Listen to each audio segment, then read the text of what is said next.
দর্শক, এটা হচ্ছে একদম মৌমাছিপূর্ণ চাক। এখান থেকে আলাদাভাবে মৌমাছিকে আলাদা করা হবে ব্রাশ দিয়ে। সিস্টেমটা হচ্ছে এরকম, এই যে যেমন লিমন ভাই করছে, এভাবে চাকটাকে ধরে ঝাঁকা দিলে মৌমাছি কিছু পড়ে যাবে এবং এখান থেকে আস্তে আস্তে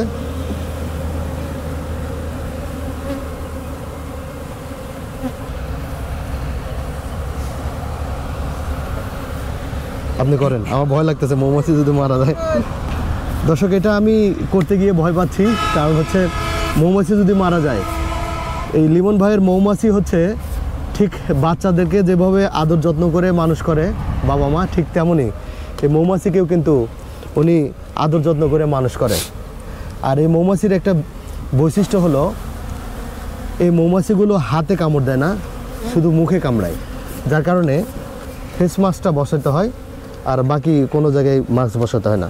লিমন ভাই, এই মৌমাছি জাতের নাম কি? এটার জাতের নাম হচ্ছে মেলিফেরা। মেলিফেরা মানে এই মেলিফেরা ছাড়া অন্য কোনো মৌমাছি পোষ মানে না? হ্যাঁ, পোষ মানে ওই যে আমাদের দেশের যেটা আছে, হ্যাঁ, সিরেনা মৌমাছি, ওইগুলোও আগে এরকম করে পালতো, এরকম চাষ করতো। কিন্তু পরে ধরেন যে দেখলো ওইগুলো আবার একটু বিরক্তি করে দেখে পরে বিদেশ থেকে এই মৌমাছিগুলো। এটা বিদেশি? হ্যাঁ, কোন দেশের এটা? এটা হলো অস্ট্রেলিয়ান আফ্রিকান মৌমাছি।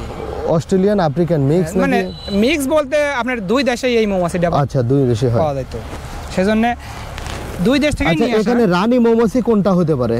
এখন ওইটা এই মৌমাছির মধ্যে কোথায় আছে বোঝা যায় না। না, বোঝা যায়, ওরা আকৃতি অনেক বড়, এইগুলোর থেকে প্রায় ডাবল বড়, কিন্তু অতটা খুঁজে বের করাটাই হলো ঝামেলা। আপনি খুঁজে বের করতে না বলে তো আমরা পারবো না। এখন তো সব একসাথে আছে, এজন্য পাচ্ছেন না। হ্যাঁ হ্যাঁ হ্যাঁ, কিন্তু যদি আলাদা থাকতো? আলাদা চাক হলে চাকের থেকে তুলে। এইটা কি? এইটা কি?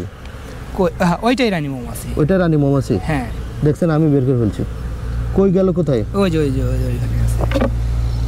আচ্ছা, ওই যে দেখা, ওইটাই রানী মৌমাছি। ওইটাই রানী মৌমাছি। ওয়াও, এই একটা রানী মৌমাছি পুরো এই চাকের যতগুলো মৌমাছি আছে সবাইকে কন্ট্রোল করে না? হ্যাঁ, কন্ট্রোল করে। ওইটা থেকে বাচ্চা হয়।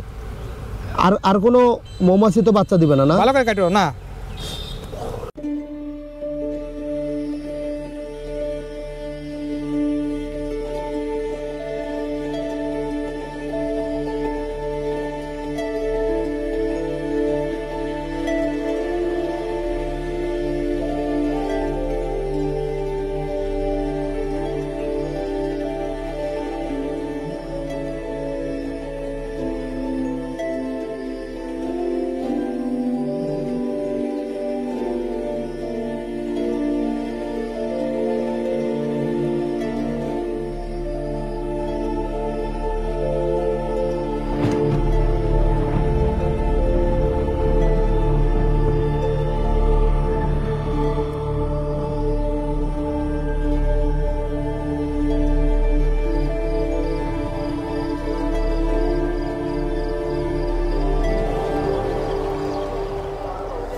এটা হচ্ছে সরিষা ফুলের প্রথম কাটা মধু বলা হয়, মানে বক্স বসানোর পরে প্রথম যে মধুর কালেকশন হয়, সে মধুটার কোয়ালিটি অনেক ভালো হয়, এটা দীর্ঘদিন পর্যন্ত জমে না।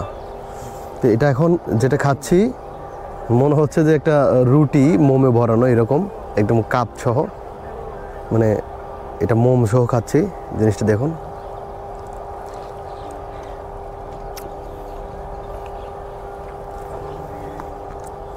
অসম্ভব একটা স্বাদ কিন্তু আছে।